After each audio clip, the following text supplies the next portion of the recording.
All right, welcome back for another deep dive with us. Today we're going exploring the world of English etiquette. Ooh, very exciting. Yeah, you know those unwritten rules of like how to act in social situations. Yeah, right. Which can be super tricky, I think, especially for people who, maybe English isn't their native language. Absolutely. But even like for native speakers, it can still be a little bit of a minefield sometimes. And we've got some great sources today that cover, all sorts of things from small talk to like even how to say goodbye politely. Oh, the subtle art of the goodbye. Exactly. We even get into like nonverbal cues and all that stuff. I'm fascinated by that. Yeah. Body language. Yeah. So much is communicated that way. Right. And it's so easy to misread those signals, especially like we said, across cultures. Absolutely. So are you ready to kind of decode some of these like secret codes of English communication? I am. Let's unlock those mysteries. Yeah. All right. Let's jump right in. So looking at our sources, it seems like one of the cornerstones of English etiquette is this thing called small talk. Yes. Which, a lot of people kind of dread or think of as like, just this kind of superficial Filler. filler conversation. But it seems like our sources actually highlight the importance of small talk as kind of a way to ease into deeper conversations. Absolutely. It's that initial sort of bridge building. You're testing the waters. You're seeing, how comfortable people are with you before launching into maybe more serious or complex topic. Yeah, and I think there's something like, I don't know, reassuring about that. There is. Like just starting with something light and neutral. It's a shared experience. Yeah, exactly. Like even talking about the weather can create that sense of connection. Like, oh, we're both experiencing this rainy day together. Right. Like we're in this together. Exactly. And speaking of the weather, our sources suggest like sticking to those kind of like neutral topics. Yes. In the beginning. So weather, travel, hobbies, maybe like current events, but like keeping it light. Nothing too controversial right off the bat. Right. You don't want to like jump into like a heated political debate right away. Exactly. And what's interesting is they also talk about the types of questions you ask during small talk. Right. So instead of just like, yes or no questions. Closed-ended questions. Yeah. Keep it open. Keep it flowing. They suggest using more open-ended questions that like invite the other person to like share more and kind of keep the conversation going. Absolutely. So instead of saying like, did you have a good weekend? You might say, what was the highlight of your weekend? Yeah, or what did you get up to this weekend? Exact. Something like that. Yeah. It invites more than just a one-word answer. Right. And it shows that you're actually like interested in what they have to say. And it gives you more to go on. Yeah. It opens up those avenues for further conversation. Right. Exactly. Exactly. Yeah. So we've got the small talk going. We're starting to build that bridge. The foundation is laid. But now we're getting into another aspect of English communication that our sources highlight, which is like this tendency towards indirectness. Yes. And politeness. It's almost like English speakers are like allergic to being like too direct or blunt, especially in social situations. It's a cultural aversion to confrontation, I think. Yeah. There's this emphasis on preserving harmony, avoiding awkwardness. Right. And so they give some interesting examples of like how this plays out in language. Yes. For example, like the use of modal verbs like could and would. Oh, those subtle softeners. Yeah. So instead of saying like pass the salt. Which can sound a bit demanding. Yeah. You would be much more likely to hear, could you please pass the salt? Yeah. Or would you mind passing the salt? Right. Like it's still a request, but it's just framed in a much more like, polite and roundabout way. Yeah, right. Exactly. It's fascinating how those little words can make such a difference in tone. Right. I mean, it's amazing how much like these subtle linguistic choices actually affect how the message is received. It's all about nuance. Yeah. The unspoken layers of meaning. And it makes me wonder, is this like unique to English? That's a good question. Or do other cultures have this same kind of like emphasis on indirectness? While many cultures value politeness, the ways in which it's expressed can vary widely. Right. So what might be considered polite in one culture could be seen as rude or even dishonest in another. Oh, I see. So it's not just about like learning the rules of English etiquette. Right. It's also about like being aware of those potential cultural differences. Absolutely. Yeah.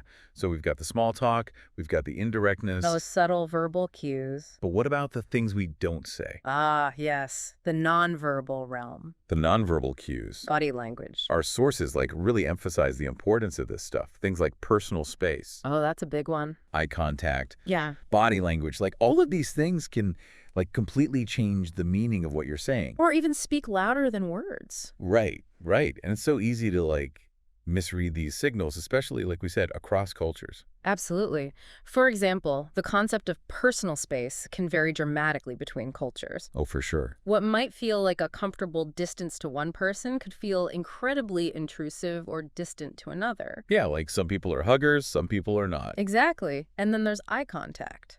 Oh, that's a tricky one. It's so culturally loaded. Like how much is too much? How much is too little? In some cultures, direct eye contact is a sign of respect and engagement, while in others, it can be seen as aggressive or challenging. Oh, wow. So it's like a minefield. It can be. It's about being aware of those subtle differences and adjusting your behavior accordingly. Right.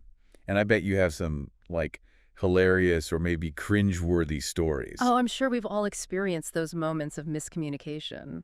But maybe that's a topic for another deep dive. Yeah. For now, let's stick with the fascinating world of English etiquette. We've covered small talk, indirectness, and even touched on the power of nonverbal cues. Right. But there's so much more to explore. Yeah, there really is. I'm excited to keep going. Me too. What other secrets lie hidden beneath the surface of everyday interactions? Ooh, good question. Well, before we move on, I just want to remind our listeners that we would love to hear your thoughts on this topic. Head over to our YouTube channel. It's called Dr. Podcast. Leave a comment, share your favorite takeaways from this episode, or tell us about a funny misunderstanding you've encountered. And while you're there, don't forget to like and subscribe to our channel for more insightful deep dives into language and culture. All right, we'll be back in a jiffy to continue our etiquette adventure. Stay tuned. Can't wait. And we're back, diving deeper into the nuances of English etiquette. Yes. Before the break, we were just starting to talk about the art of saying goodbye, Right. which turns out is more complicated than you might think. It really is. It's not just about saying bye. It's about, signaling your intent to leave the conversation gracefully. Yeah, without, like, being rude or awkward about it. Exactly. And our sources offer some really good strategies for doing that. Okay, I'm all ears.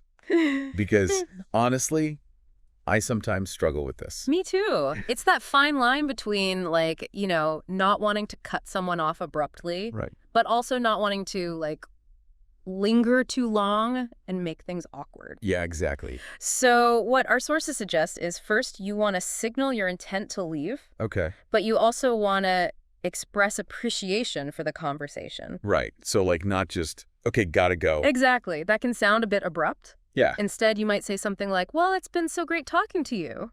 Oh, that's much nicer. Right. Yeah. And then you can add a little reason for why you need to go, like, but I promised myself I'd mingle a bit more. Okay. Or I need to grab another drink. Right, right. Yeah. So you're kind of giving them, a little bit of context. Exactly. Yeah. And it softens the blow, so to speak. Yeah. Yeah. It makes it less about them and more about, your own.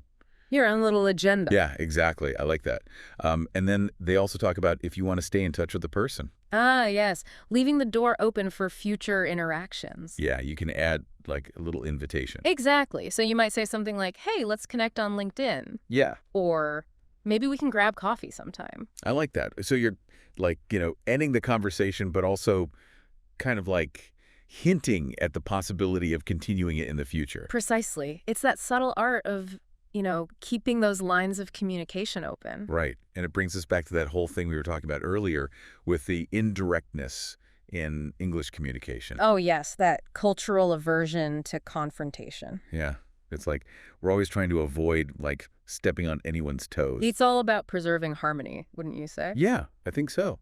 And our sources actually, dive into some other examples of how this plays out. Oh, interesting. I'm curious to hear more.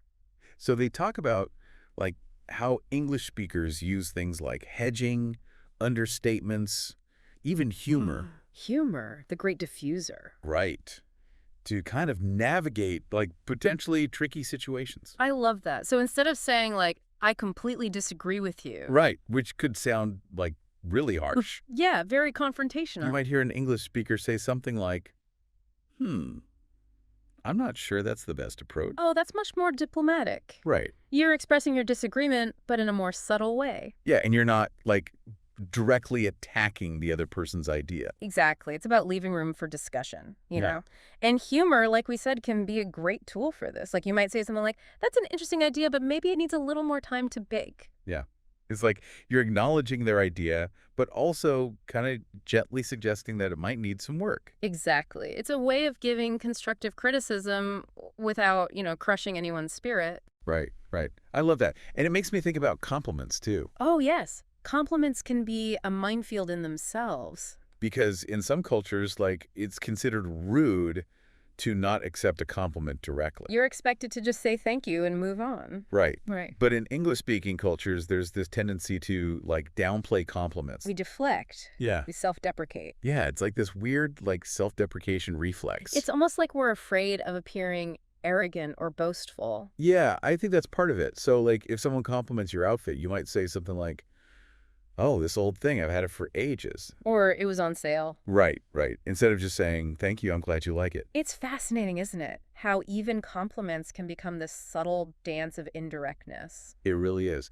And it makes me wonder, like, what other unspoken rules are lurking beneath the surface of English social interaction? Ooh, so many mysteries to uncover. Our sources actually delve into some really interesting strategies for handling those awkward moments when you forget someone's name. Oh my gosh, yes. That is like the ultimate social fear, right? It happens to the best of us. But fear not, there are ways to navigate this tricky situation with grace. Okay, well, I'm definitely interested in learning those strategies. We can dive into that now, or would you like to explore some other aspects of English etiquette first? You know what? I think that's a good place to pick up after the break. Excellent choice. We'll tackle that name-forgetting dilemma head-on when we return. Okay, so let's talk about forgetting names. It's happened to all of us. Oh, it's a universal experience. Right. And it's so awkward. What do we do? Well, our sources actually suggest that honesty is the best policy. Really? So no more pretending to remember. It might feel a little counterintuitive, but a straightforward approach is often the most effective. Okay, so like, how do we do that? Just admit you've forgotten. A simple, I'm so sorry I've forgotten your name, can work wonders. Okay, I can see that. Like, it's better than just fumbling around. Exactly. It shows you're being genuine and respectful of their time. Yeah, and then what? You just ask them to remind you? Absolutely. You could say something like, would you mind reminding me? Or, it's so good to see you again, but could you refresh my memory on your name? That's good. I like that. It takes the pressure off. Right, and it allows the conversation to flow more naturally. Now, any tips on how to avoid forgetting names in the first place? Our sources emphasize active listening and repetition. When you first meet someone, really focus on their name and try to use it a couple of times in the conversation. Oh, that's smart. Like, make a mental note of it. Exactly, and it shows you're paying attention and interested in them. Right. Little things like that can make a big difference in how we connect with people. And you know what? This whole deep dive has been so insightful.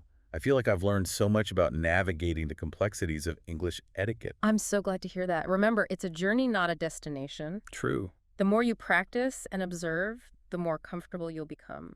Yeah, and who knows? Maybe we'll even discover some of our own etiquette tips along the way.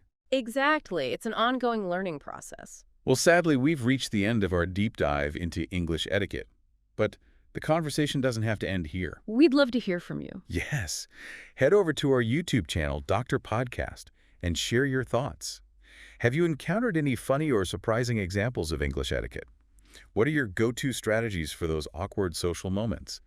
We want to hear it all. And if you enjoyed this episode, don't forget to subscribe to Dr. Podcast and hit that notification bell. So you don't miss out on our future deep dives into language and culture. Thanks for joining us. Until next time.